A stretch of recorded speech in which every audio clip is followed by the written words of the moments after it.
Bismillahirrahmanirrahim. Assalamualaikum warahmatullahi wabarakatuh. Alhamdulillah, alhamdulillahilladzi hadana lihada wa ma kunna linahtadiya laula an hadanallah. Ashhadu an la ilaha illallah wa ashhadu anna Muhammadan abduhu wa rasuluh la nabiyya ba'da amma ba'du. Kata-kata keta'ziman wal ikraman kami yang kami hormati dan yang kami sayangi dengan sepenuh hati kami, abi ma'a ummi beserta aku yang ada di Kubah, hanyalah doa yang dapat kita sampaikan. Allahumma ighfir lahum warhamhum wa'afihim wa'fu anhum. Amin amin ya rabbal alamin. Dan yang kami hormati pucuk pimpinan Darul Mu'arrif dan Darul Mu'arrifah ma'a keluarga, dan yang saya hormati seluruh dewan guru, wabil khusus pada dewan juri kita pada malam hari ini. Dan saya ucapkan terima kasih kepada MC atau protokol tadi yang telah sudi hatinya memanggil nomor urut saya. Hasrat dan tujuan bukan untuk menampakkan wajah saya yang tampak ini, akan tetapi hasrat dan tujuan adalah mengupas kebutuhan tanda acara yang saya beri judul Akhlak Rasulullah sebagai teladan bagi umatnya. Allah Subhanahu wa ta'ala telah berfirman, "Laqad kana lakum fi Rasulillahi uswatun hasanah liman kana yarjullaha wal yawmal akhir wa dzakarallaha katsiran." Sungguh telah ada pada diri Rasulullah itu suri tauladan yang baik bagimu dan bagi orang-orang yang mengharap rahmat Allah dan kedatangan hari akhir dan yang banyak mengingat Allah. Ayat di atas jelas menyatakan kepada kita hadirin bahwa Rasul merupakan figur yang luhur serta contoh yang tinggi yang harus kita ikuti dengan sepenuh hati. Rasul juga contoh yang sangat lengkap. Di dalam dirinya terdapat kebesaran dan kemuliaan sifat manusia. Karena begitu sangat pentingnya akhlak Rasulullah serta kebesaran sifat beliau, coba kita lihat pada akhirnya mampu merubah masyarakat dari biadab menjadi beradab, dari berseteru menjadi satu, yang dulunya menyembah berhala kini kembali menyembah Allah Ta'ala. Hal ini sangat cocok dengan sabda beliau, "Innama bu'ithu li'utammima makarimal akhlak." Hanya saja kata Rasulullah, aku diutus ke dunia ini untuk menyempurnakan akhlak. Lantas bagaimana akhlak bangsa kita yang tidak lagi mencintai agamanya, tidak lagi mencintai syariat Islam, tidak lagi mencintai tanah airnya? Padahal hadirin, menurut agama kita Islam, cinta pada agama, cinta pada tanah air, cinta pada syariat Islam adalah sebagian daripada iman. Sekarang timbul pertanyaan, bila kau katakan kau cinta pada agama, kau cinta pada tanah air, kau cinta pada syariat Islam, apa yang harus kau lakukan?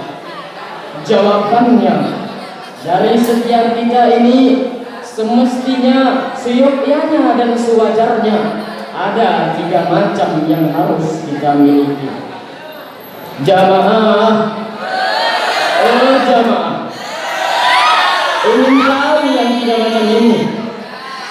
Baiklah, yang ribut mohon tenang, yang duduknya miring tolong diluruskan.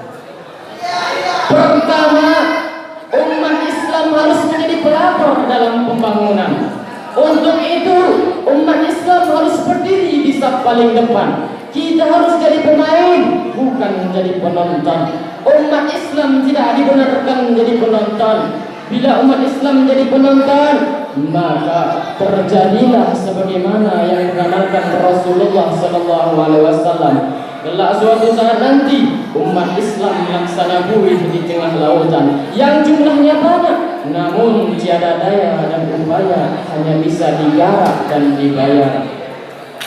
Yang kedua, umat Islam harus mempergunakan tenaganya dan mempergunakan pemikirannya untuk mempertahankan agama Islam. Islam adalah agama yang sempurna, yang datangnya dari Allah dan diakui oleh Allah karena Allah sendiri yang mengatakannya. Inna dzina 'indallahil Islam. Sesungguhnya agama yang sah di sisi Allah hanyalah agama Islam. Quran surah Ali Imran ayat 19. Dan yang terakhir hadirin, umat Islam harus menjadi umat yang menyeru kepada kebaikan, melarang daripada kemungkaran, karena Allah telah berfirman, "Wal takum minkum ummatun yad'una ilal khair." Dan tidaklah ada di antara kamu segala umat yang menyeru kepada khair, menyeru kepada kebaikan, wa yanhauna 'anil munkar, dan mencegah daripada yang mungkar. Wa ulaika humul muflihun. Itulah orang-orang yang beruntung. Dalam hal ini, umat Islam harus menjadi contoh tauladan yang baik. Untuk itu, kita harus selalu berbuat baik dan mengajak orang lain untuk berbuat baik. Seperti membantu anak yatim, menolong fakir miskin, membantu madrasah-madrasah, berbicara dengan lemah lembut, berbakti kepada kedua orang tua, dan lain sebagainya. Selain menyuruh berbuat hadirin, tugas yang paling berat adalah mencegah daripada kemungkaran. Kemungkaran di luar sana sudah semakin merajalela. Kemaksiatan semakin kurang ajar. Mulai dari perampokan, pembunuhan, pencurian, perjudian, minuman keras, togel di mana-mana. Prostitusi jadi kebanggaan para pemuda. Belum lagi para wanita mudahan yang bergentayangan di luar sana. Dari hotel berbintang 1 sampai hotel berbintang 5. Dari satu kafe ke kafe lainnya. Untuk apa? Untuk mencari mangsa. Hadirin, akibat dari pergaulan bebas itu, coba kita lihat berapa banyak bayi-bayi yang dilahirkan tanpa jelas ayah dan ibunya. Perlu kita renungkan bersama.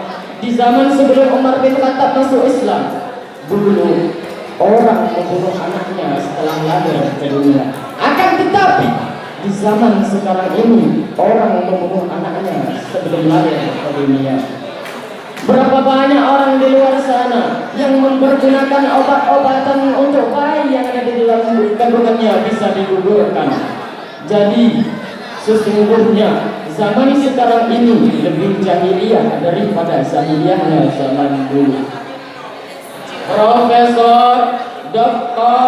B.J. Habibie, Presiden ketiga Republik Indonesia, beliau pernah mengungkapkan setidaknya ada 5 kelemahan yang mesti dijauhi oleh generasi Muslim pada saat ini, yaitu lemah fisik, lemah harta, lemah ilmu, lemah akhlak, dan yang paling kita khawatirkan, lemah akidahnya. Jika 5 kelemahan ini melekat pada diri kita umat Islam, saya yakin kita bukan mencari pelapor pembangunan, melainkan virus-virus pembangunan, penghambat bahkan penghancur pembangunan masa depan bangsa. Padahal sejarah telah membuktikan kepada kita agar kita umat Islam selalu memiliki semangat juang yang tinggi dalam mempertahankan agama Islam. Oleh karena itu, supaya tidak terjadi, kami mengajak generasi muda meninggalkan budaya malas dan putus asa. Peganglah dunia untuk meraih ridhonya, singkirkanlah bajumu untuk menggapai cita-cita. Selamatkan jiwa, bangsa maupun agama. Wahai pemuda harapan bangsa, ambil sampanmu, renangi lautan. Patahkan dayungmu, tanganmu kau ayunkan. Robek layarmu, bajumu gunakan. Gerakkan sampanmu, renangi lautan demi mencapai pulau impian. Dari yang tadi dapat kita ambil kesimpulan, di tengah kegentingan negara kita pada saat ini, di tengah maraknya dekadensi di semua aspek kehidupan, ini menjadi tugas kita bersama agar dapat sama-sama keluar dari lubang buaya masuk ke pintu surga.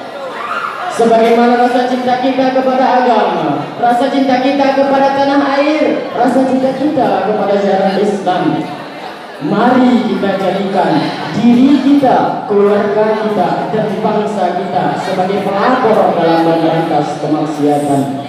Karena Rasulullah telah bersabda, "Man ra'a minkum munkaran falyughayyir biyadihi, fa illam yastati' fa bilisanihi, fa illam yastati' fa biqalbihi, wa dzalika ad'afu minal iman."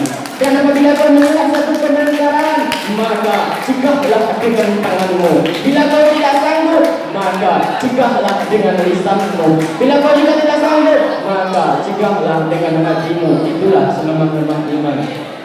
Sehingga dengan cara ini hadirin, dengan cara kita mengamalkan hadis di atas, saya yakin Aceh yang dulunya hilang namanya kini akan kembali dikenal.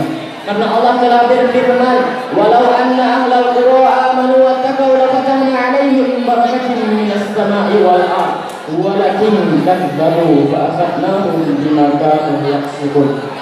Dan jikalau sekiranya penduduk negeri-negeri beriman dan bertakwa, pastilah kami, kata Allah, akan melimpahkan berkah dari langit dan dari bumi. Akan tetapi mereka mendustakan ayat-ayat kami. Jelas ayat di atas mengatakan, jikalau kita beriman dan bertakwa, pastilah Allah akan melimpahkan berkah dari langit dan dari bumi. Demikianlah yang dapat saya sampaikan. Kalau ada kesalahan mohon dimaafkan. Hadanallahu wa yakum ajma'in. Wassalamu alaikum.